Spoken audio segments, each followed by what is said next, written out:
Bapak Anies Baswedan mendapatkan izin dari Kejaksaan Agung untuk mengunjungi rekan seperjuangannya, Thomas Trikasih Lembong, di tahanan. Anies Baswedan tiba di Rutan Salemba Cabang Kejaksaan Negeri Jakarta Selatan sekitar pukul 9.30 waktu Indonesia Barat. Ia disambut tim pengacara Tom Lembong. Selanjutnya, Anies dan tim pengacara melakukan registrasi untuk bisa bertemu Pak Tom Lembong. Dalam kunjungan ini, Anies membawa buku untuk Pak Tom Lembong.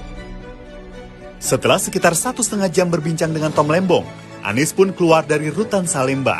Terkait dugaan adanya kriminalisasi terhadap Tom Lembong, Anies tetap berprinsip untuk menghormati proses hukum yang tengah berjalan. Meski demikian, seperti yang disampaikan 8 fraksi di Komisi 3 DPR, ia juga menilai kasus yang kini dialami Tom Lembong penuh dengan kejanggalan.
Tadi saya berjumpa dengan Pak Tom Lembong, alhamdulillah kondisinya sehat, penuh semangat, bahkan bisa dibilang luar biasa semangatnya, mengagumkan. Karena beliau memiliki sebuah keyakinan atas semua yang dikerjakan, sehingga tercermin itu di dalam obrolan. Jadi ketika saya jumpa, beliau terlihat sekali luar biasa semangatnya, mengagumkan. Bahkan dia yang memberikan kepada kita semua supaya terus jaga semangat. Tadi saya bawa oleh-oleh sebuah buku, judulnya Revolusi. Ini adalah kisah perjuangan para pendiri Republik yang selalu yakin, optimis, dan positif. Dan tidak pernah berhenti mencintai Indonesia sesulit apapun kondisi yang dihadapi. Ini buku sejarah. Dan sejarah selalu berkisah tentang peristiwa yang sudah terjadi. Dan di sejarah itu kita bisa melihat bahwa pribadi-pribadi yang mengusung kebenaran selalu ujungnya mencapai atau dibukakan pintu kemenangan. Jadi saya tadi berikan buku Revolusi untuk Pak Tom. Terkait dengan perkaranya kami malah tadi tidak banyak membahas. Jadi kita serahkan kepada tim pengacara untuk membahas ini. Tapi satu hal saya sepemahaman dengan 8 fraksi, seluruh fraksi di Komisi 3, bahwa apa yang dialami oleh Pak Tom Lembong ini tidak mencerminkan rasa keadilan. Saya sepemahaman dengan pandangan Komisi 3, seluruh fraksi berpandangan seperti itu, dan kita ikuti saja proses hukumnya. Insya Allah kebenaran akan menemukan jalannya.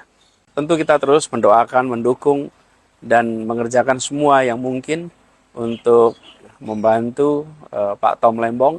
Kita semua doakan, insya Allah kebenaran akan menemukan jalan untuk menemukan keadilan, insya Allah. Alhamdulillah, pada hari ini saya berkesempatan mendampingi Bapak Anies Rashid Baswedan mengunjungi Bapak Tom Lembong di Rutan Salemba Cabang Kejaksaan Negeri Jakarta Selatan. Assalamualaikum warahmatullahi wabarakatuh. Alhamdulillah, pada hari ini saya berkesempatan mendampingi Bapak Anies Rashid Baswedan mengunjungi Bapak Tom Lembong di Rutan Salemba Cabang Kejaksaan Negeri Jakarta Selatan. Pada kesempatan tersebut, saya mendampingi dan mendengarkan obrolan kedua tokoh nasional tersebut di dalam ruangan tahanan. Pada kesempatan mendampingi Pak Anies, ada beberapa hal yang menjadi insight bagi saya sebagai bagian dari penegak hukum. Yang pertama, pentingnya kepastian hukum dalam proses berbangsa dan bernegara. Karena jika tidak ada kepastian hukum, maka proses berbangsa dan bernegara tidak akan berjalan secara baik dan benar. Yang kedua, kedua tokoh ini sangat memikirkan perekonomian masyarakat Indonesia. Yang ketiga, mereka juga bertukar pikiran mengenai kehidupan berbangsa dan bernegara saat ini dan nantinya. Bagaimana bangsa Indonesia dapat menjalani kehidupan berbangsa dan bernegara dengan lebih baik ke depannya. Keempat, Pak Tom Lembong menegaskan kepada Pak Anies Baswedan bahwasanya Pak Tom akan tegak lurus dalam proses penegakan hukum dan juga pemberantasan korupsi di Indonesia. Kunjungan ini tentunya memberikan semangat kepada Pak Tom Lembong, dan atas hal tersebut Pak Tom Lembong mengucapkan banyak terima kasih kepada Bapak Anies Baswedan yang sudah berkenan mengunjunginya di Rutan Salemba Cabang Kejaksaan Negeri Jakarta Selatan. Selain mengunjungi, Pak Anies sebagai seorang sahabat juga membawakan oleh-oleh kepada Pak Tom Lembong. Di antaranya adalah sebuah buku yang sangat bagus dan sangat revolusioner terkait perjuangan sebuah bangsa mendapatkan kemerdekaannya. Sebelum berpamitan, Pak Anies menyampaikan salam dari keluarganya dan koleganya kepada Pak Tom Lembong dan bersimpati atas kondisi Pak Tom Lembong saat ini. Dan tentu keluarga dan koleganya semua mendoakan semoga Pak Tom Lembong mendapatkan keadilan di hadapan hukum. Demikian, billahi taufik wal hidayah. Assalamualaikum warahmatullahi wabarakatuh.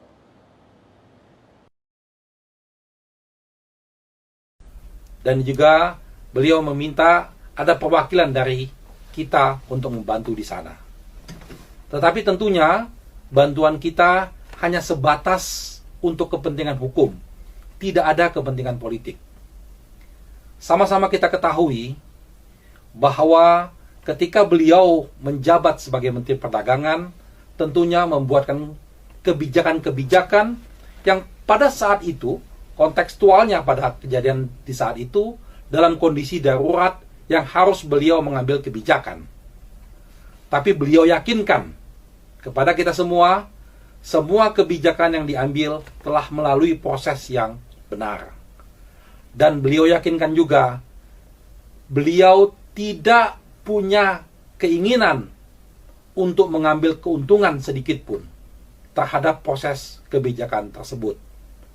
Jadi yakinlah kawan-kawan, tidak ada yang perlu dikhawatirkan terhadap kasusnya Pak Thomas Lembong, karena beliau yakin proses yang sudah dilakukan secara benar dan tidak ada kepentingan apapun yang menguntungkan buat dirinya dan orang lain dalam kebijakan tersebut. Saat ini kewajiban kita untuk mensupport, mendoakan, dan mengawal kasus ini dengan baik. Semoga proses penegakan hukum ini berjalan secara jujur, adil, transparan, tanpa dilibatkan urusan-urusan politik. Itu harapan kita.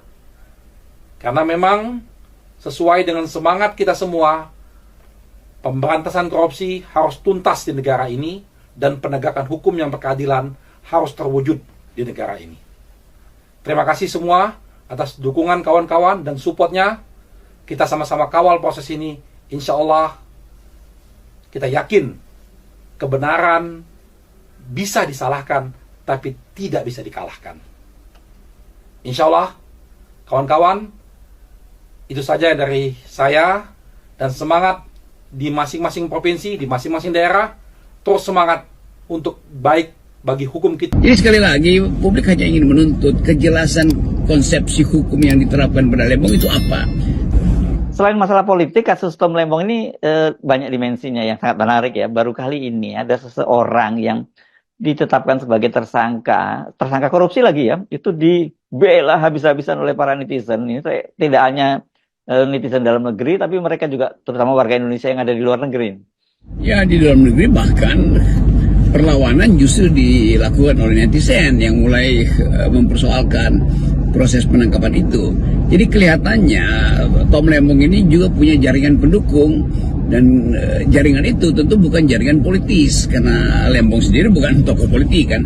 Jadi ada unsur baru di dalam masyarakat kita, yaitu kepekaan terhadap penyalahgunaan kekuasaan oleh kejaksaan. Jadi mungkin sekali orang merasa bahwa ya Lembong itu kan orang biasa tuh, dan nggak sorry ini saya lagi di jalan nih, yang nggak punya kepentingan dengan kekuasaan. Karena itu dia direkrut oleh Jokowi, lalu Lembong mungkin melihat bagaimana proses pembuatan kebijakan di dalam kabinet yang isinya adalah pentargetan seseorang, atau dalam soal kebijakan yang menyangkut ekstraktif industri itu banyak kong kali kong kan, itu intinya tuh. Jadi kalau kita berpikir apa alasannya Lembong ditangkap, oh peristiwa 9 tahun lalu, itu artinya dari awal harusnya udah diselesaikan. Nah kalau baru sekarang diucapkan dan hanya dalam kira-kira karena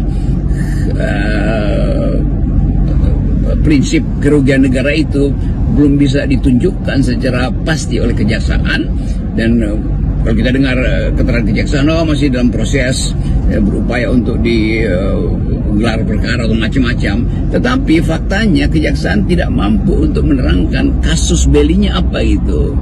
Kasus beli artinya sesuatu kasus yang sedang yang hendak diperangi apa, kasus yang ada di dalam target apa, kan harusnya sudah ada di depan jurnalisme atau di dalam pers bahwa kasusnya adalah soal gula, apa yang terjadi di situ, bahwa kebijakan Lembong itu kalau tidak dilakukan maka negara tidak akan dirugikan, kira-kira begitu formulasinya. Tetapi di belakang itu orang mau tanya apa masalahnya di situ, kan itu kebijakan.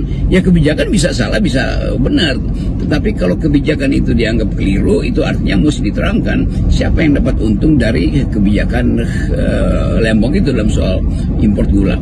Jadi sekali lagi publik hanya ingin menuntut kejelasan konsepsi hukum yang diterapkan pada Lembong itu apa.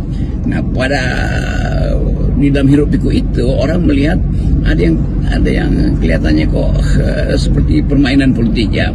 Jadi jangan disalahkan kalau LSM atau terutama netizen mulai mengepung kejaksaan dengan prinsip bahwa ada abuse of power dilakukan oleh pihak kejaksaan. Di mana ada check and balances, di mana ada hukum yang baik, hukum yang tidak korup. Tapi kalau misalnya satu lembaga sudah terkontaminasi dengan korupsi yang akut, mana bisa kita bicara tentang kebebasan? Sebagai contoh misalnya, apakah presiden diam saja politisasi yang dilakukan oleh Kejaksaan Agung terhadap Tom Lembong misalnya? Masa menersangkakan high profile seperti ini nggak lapor kepada presiden? Jadi kalau penegakan hukum itu benar, presiden tidak boleh intervensi. Haram hukumnya intervensi. Tapi kalau tidak benar, wajib hukumnya untuk intervensi seorang presiden. Karena itulah tanggung jawab dia untuk menegakkan undang-undang dasar, undang-undang dan peraturan seluruh-seluruhnya. Termasuk adalah menegakkan keadilan di Republik ini berdasarkan aturan atau undang-undang yang ada.